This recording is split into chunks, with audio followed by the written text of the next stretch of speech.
समझ गए महाराज। मान के बाद क्या क्या मिलेगा वो पहले कहिए। पहले दाम, पहले पीछे से आज तुम मेरा ये काम कर देगा। अच्छा तो समझ लो मेरे मोहब्बत को तुम शेर बन गया। अच्छा आज से तुम्हें मैं भीड़ का पास भी दूंगा। एक भट्टी दो भट्टी कौन बतावे, सात सात भट्टी तुम्हें दारू का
सुंदर तुमको आत्महत्या कर देना।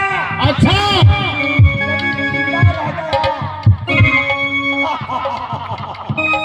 महाराज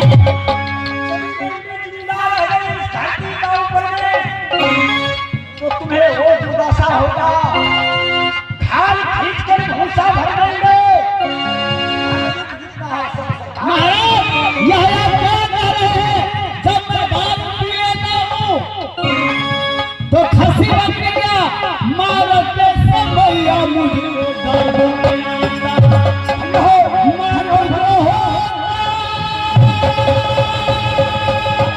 मुझको दर्द न हो।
तू जिंदा नहीं छोड़ना।